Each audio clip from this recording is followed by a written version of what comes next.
The knock came just after sunset. I checked the time out of habit. I wasn't expecting anyone. When I opened the door, my neighbor Paul was standing there with his phone in his hand, eyes unfocused, like he'd already decided this conversation was going to go badly. "Hey," he said, "this is going to sound weird." My stomach tightened before he finished the sentence. "Were you outside last night?" "No," I said immediately. "Why?" He hesitated, then lifted his phone. "Because my camera says you were." Paul lived across the street. His front door faced mine directly, close enough that our porch lights overlapped in the middle of the road. He'd installed a security camera a few months earlier after someone tried his car doors. It covered his driveway, part of the street, and my front walk. "I almost ignored it," he said as he stepped inside. "I figured you took a call or something, but the timestamp kept bothering me." "What time?" I asked. Paul unlocked his phone and turned the screen toward me. 3:12 a.m. A cold pressure settled behind my ribs. The clip began playing. The video showed Paul's driveway under a streetlight. A figure was standing at the edge of my front walk. Tall. Still. It wasn't moving. Not pacing, not shifting. It was just standing there, facing my house. Just watching. Paul cleared his throat. That's when I zoomed in. The image tightened. The face was mine, but it wasn't resting naturally. The jaw hung slightly open.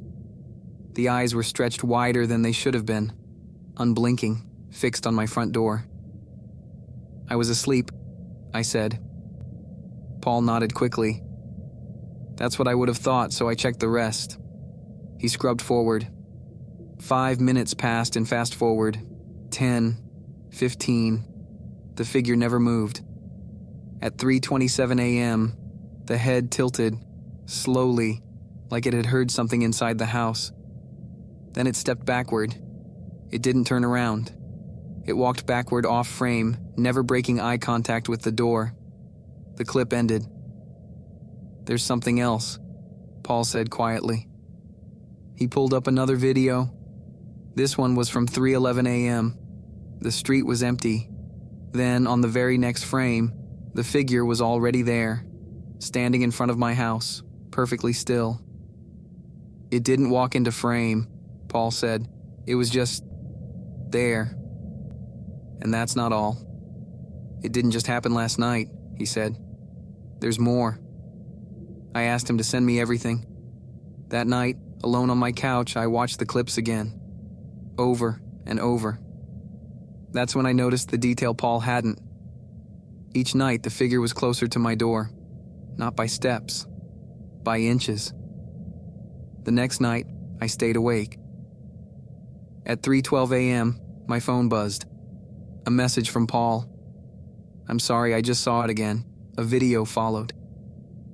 The figure was at the bottom of my steps. This time its head turned, away from my door, toward Paul's camera, toward him.